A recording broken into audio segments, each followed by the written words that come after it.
Hola, hola, muy buen día, ¿cómo les va? ¿Cómo andan? Esperamos que muy bien, como nosotros, con este rato que nos damos y que nos da mucha alegría de compartir con ustedes para pensar juntos nuestra realidad cotidiana, nuestro mundo, nuestra vida, nuestro universo, como quieran, ¿eh? Porque todo hace parte de nuestras preocupaciones que confesamos a veces tienen una hondura indisimulable y que tratamos de traer acá en este rato que interrumpimos nuestra inconsciencia necesaria en la vida cotidiana para seguir viviendo, para hacer las compras, para criar hijos, pero que a veces nos revuelve cuando a lo mejor en 3, 4 vueltas a la noche en la cama nos damos cuenta de que hay algo que no tenemos resuelto, de que hay algunas preocupaciones sobre las que nos cuesta abordar y que tal vez en la conversación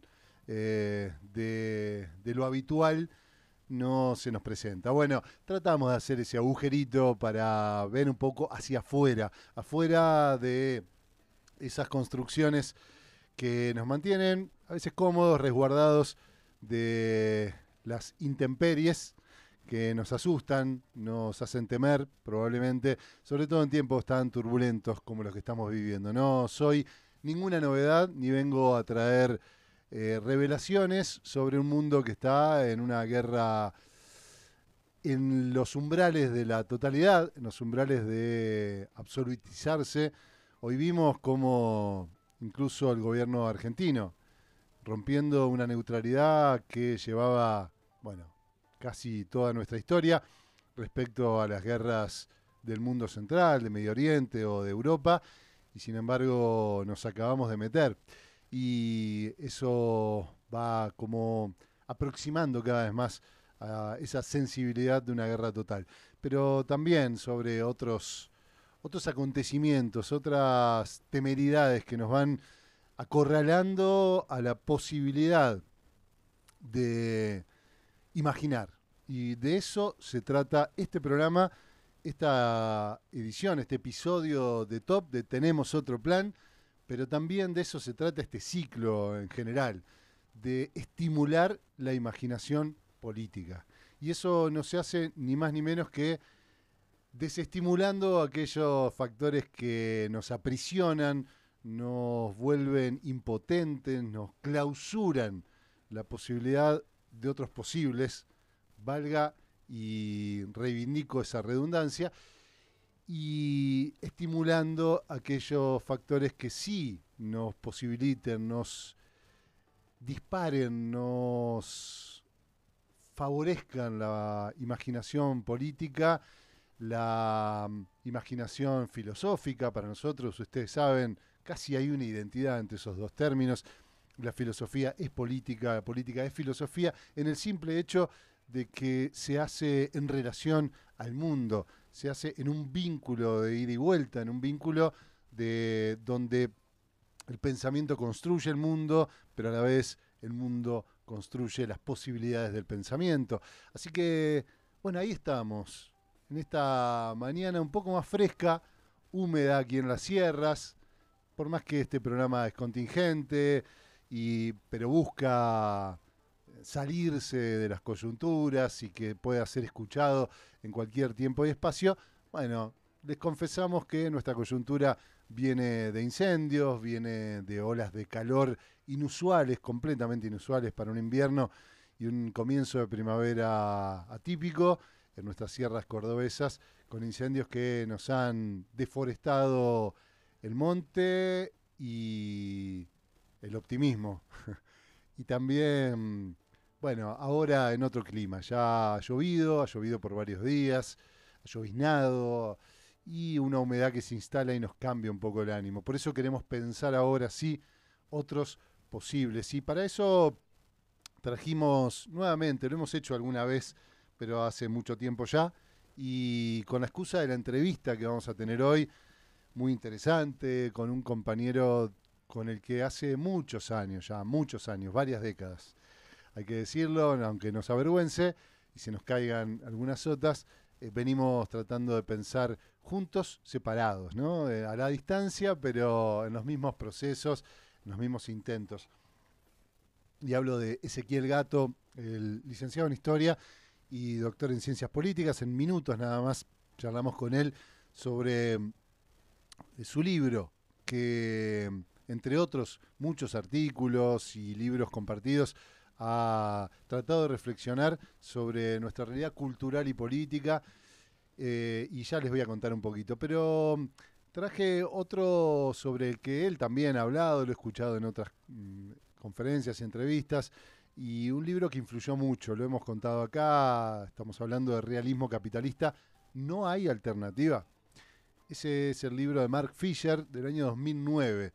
En Inglaterra, se publicó en Argentina en 2016 con caja negra y bueno, fue un cimbronazo, un terremoto en ciertos ámbitos académicos, pero sobre todo culturales, eh, políticos de Inglaterra primero, pero después en el mundo. Porque sí hay que decir, y esto lo escuchaba Ezequiel hablar sobre las diferencias que tiene Inglaterra. Nosotros acá hemos charlado mucho sobre cómo determinó, por ejemplo, los orígenes del liberalismo político, filosófico y económico en una Inglaterra convulsionada, una Inglaterra en guerra, y determinó, por ejemplo, la idea de Thomas Hobbes de la guerra de todos contra todos, del hombre lobo del hombre, esa idea de un hombre egoísta por naturaleza y que sin el Leviatán, ese monstruo que debía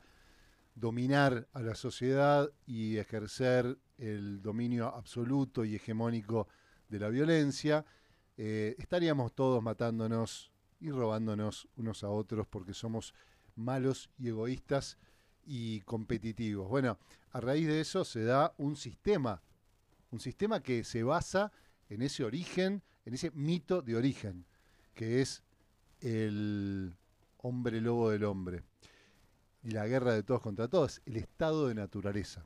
Bueno, está muy bien que pongamos en crisis cómo los ingleses nos construyen climas también, los anglosajones en general y los europeos de manera un poco más amplia, nos terminan influenciando. Ahora, es verdad también que el capitalismo y la manera en que el capitalismo se ha globalizado va influyendo de manera determinante o cada vez más determinante también en otras regiones del mundo.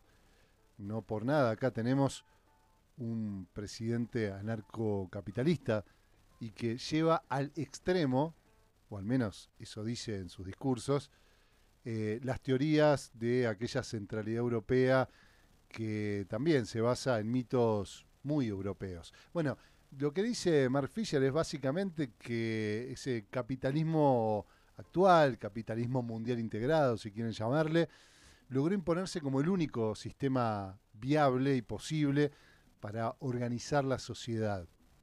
Y traigo esto también porque, bueno, después de lo que nos viene pasando, lo hago como reflexión doméstica para nuestros vecinos y vecinas de las sierras, pero no está exento nadie, en este, por lo menos en este país y tal vez en Sudamérica, donde los incendios nos han asediado de manera dramática en las últimas semanas, pero la crisis global ecológica impacta en todos sentidos. En las ciudades, por ejemplo, Buenos Aires, Rosario, Córdoba, el dengue afectó de manera mucho más clara en el último verano, incluso estirándose por los calores que no se fueron. Este invierno fue el más cálido, hasta ahora no se ha medido, al menos no lo hemos visto, pero seguramente en 100 años, ¿no? El anterior ya había sido el más cálido y presumo que este fue todavía más cálido por la poca leña que usamos.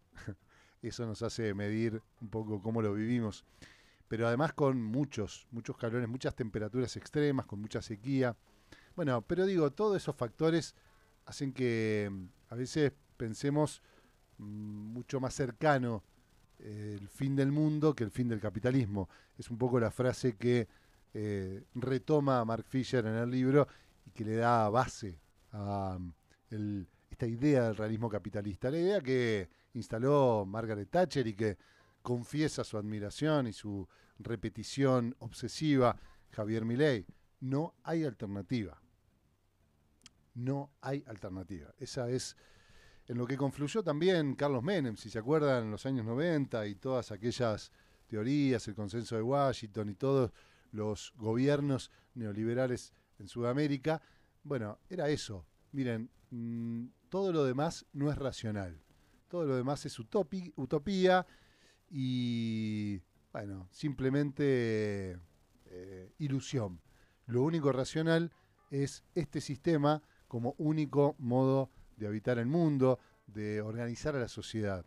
Ya vamos a charlar con Ezequiel cómo esto depende de, más que de su propia eficiencia o eficacia, del propio sistema, digo, depende de evitar otro monstruo, de evitar otros caos, otras catástrofes. Básicamente el comunismo, ¿no? Como paradigma de aquello a lo que el capitalismo evita, como un muro de contención del caos, de la irracionalidad, según ellos, ¿no? Del mundo tecnocrático capitalista.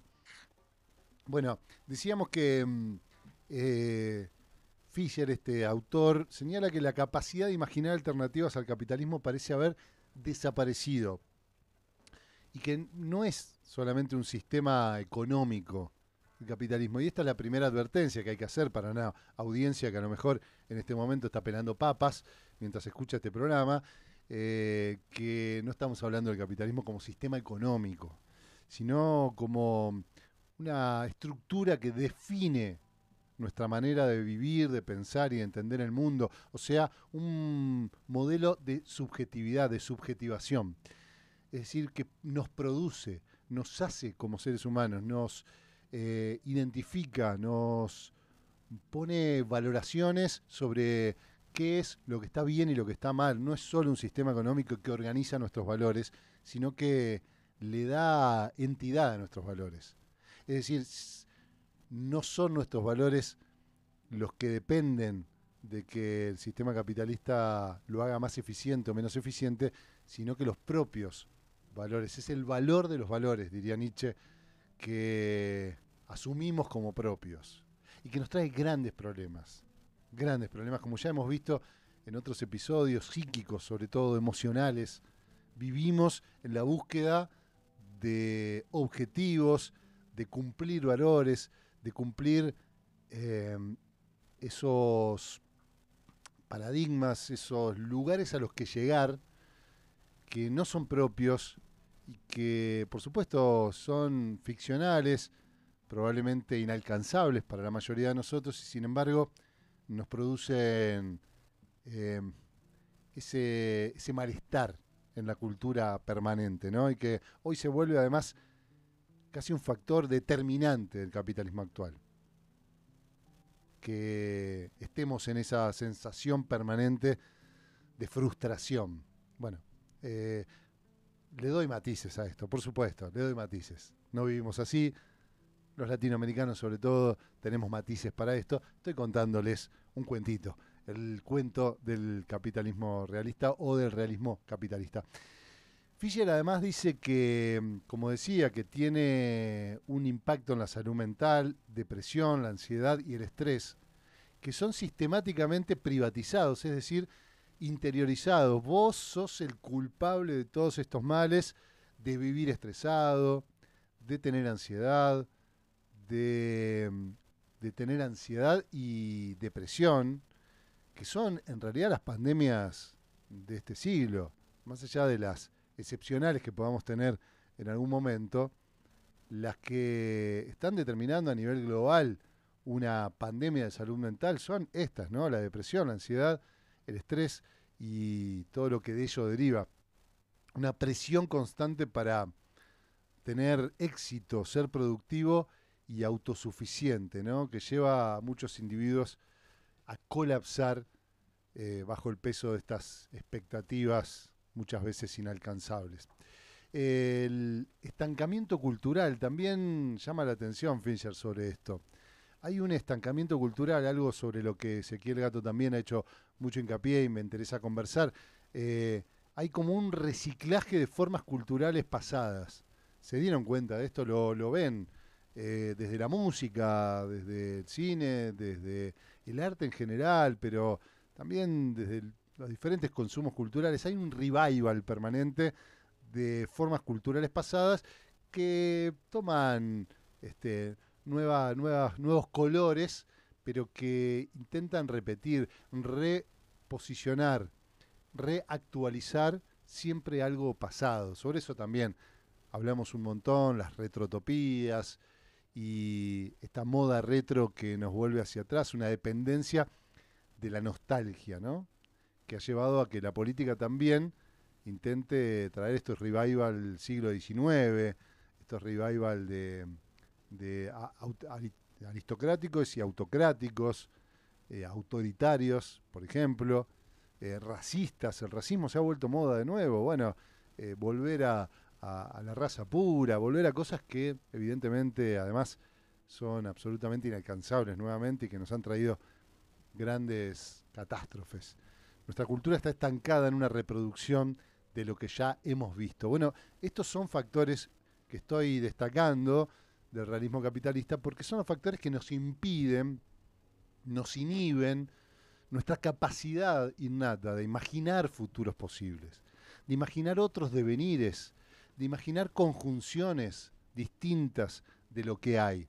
Y de esto es lo que habla también el querido Ezequiel Gato, de poder ya no pensarlo en términos de futuros. El futuro ya tuvo siglos eh, de hegemonía en términos de nos determinaba nuestra vida presente, siempre en un futuro promisorio, un futuro que iba a ser maravilloso de un lado o de otro. Y sin embargo, hoy esa idea de futuro parece ya inviable, tal vez, o al menos clausurada según Mark Fisher. Bueno, utiliza esta idea de futuridad, Ezequiel Gato, para abrir otra manera de pensar, es decir, en lo actual, en lo que tenemos, en lo que hay, qué hay de posibles que se abren, sobre todo uniendo cosas, uniendo las cosas de una manera distinta. Vieron que hay juegos donde uno puede, con las mismas fichas, armar distintos juegos, ¿no? Distintas imágenes. Bueno, es un poco, de alguna manera, también esa imagen la que queremos traer. Eh, bueno, la educación, algo que esta semana se debatió mucho en la Argentina. A mí hay algunas cosas ahí que me incomodan un poco, ¿no? De esta discusión sobre la educación, sobre la universidad.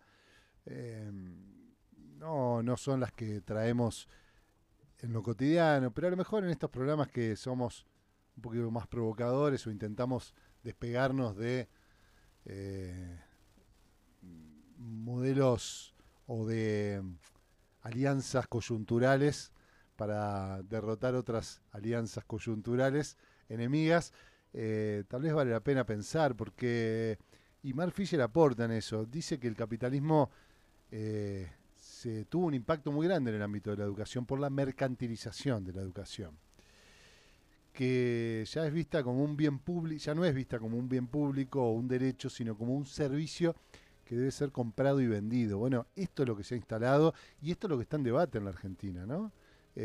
No es si hay que darle unos pesos más o menos a la universidad pública, si merece o no. Lo que quieren poner en discusión, lo que ya está en discusión, porque ni siquiera es que vino Javier Milei a hacerlo. Javier Milei ganó con ese discurso, no engañó a nadie, sino que ya está siendo percibida la educación como un servicio que debe venderse y comprarse. El estudiante como un consumidor de ese servicio y el docente como alguien que debe reproducir, justificar su existencia en términos de productividad y de rentabilidad, ¿no? Y que ahí nos están llevando. No sé si es la mejor defensa decir que todo funcionaba bárbaro, que era perfecto y que sacábamos los mejores abogados y los mejores agrotécnicos, cuando lo que veíamos, la verdad, no veníamos tan bien, ¿no? Y no estábamos sacábamos muy buenos, pero no sé si muy buenos públicos, muy buenos profesionales que piensen lo público. Tal vez ya la mercantilización también estaba metida y también habría que repensarlo. En todo caso, tal vez la mejor defensa es decir que estaba mal, pero que esta no es la salida, ¿no? Como en muchas otras cosas. Bueno, y para ir cerrando, eh, las pseudoalternativas, bueno, algunas críticas a los posibles desvíos, ¿no? Que propone Mark Fisher. Uno es la tercera vía.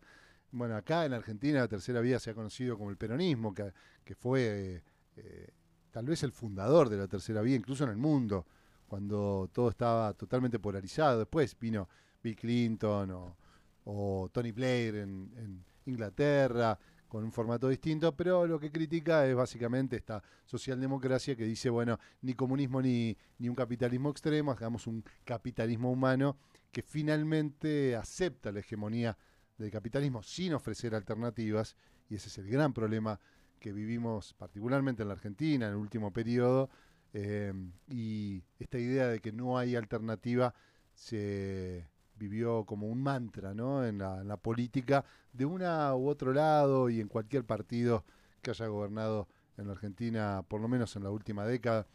Y por último decía del consumo, las pseudo alternativas que parecen oponerse al sistema y también son un peligro a la hora de permitirnos imaginar otros posibles. Hay un auge del consumismo ético, dice Mark Fisher. Comprar productos ecológicos o justos, siempre entre comillas, lo que permite sentir que, bueno, estamos haciendo una diferencia, pero que no desafían al sistema, sino que le dan una vía de escape, una válvula de escape simbólica que alivia la culpa del consumidor sin alterar la estructura capitalista. Bueno, hay por supuesto posibilidades de resistencia, dice Mark Fisher, no es pesimista, aunque, bueno, desde acá lo podamos ver como un pesimista hormonal, pero bueno, es crucial repolitizar la vida cotidiana, dice él, cuestionar las narrativas dominantes. De alguna manera es lo que intentamos hacer acá y que le encontramos sentido acá y tal vez en la acción política, como esta semana, hablando de ordenamiento territorial. Son maneras de cuestionar las narrativas dominantes, ¿no? Cómo se hacen las cosas, no hay otra forma de hacer las cosas. Y bueno, todo lo que pueda disolver ese modo naturalizado de hacer las cosas, ese realismo puede aportar a esta reimaginar el futuro, una capacidad de imaginar alternativas reales en nuestra cultura, en nuestra vida cotidiana. Bueno, quédense con nosotros, que ya se viene el querido Ezequiel Gato para conversar un ratito sobre futuridades con nosotros aquí en Tenemos Otro Plan.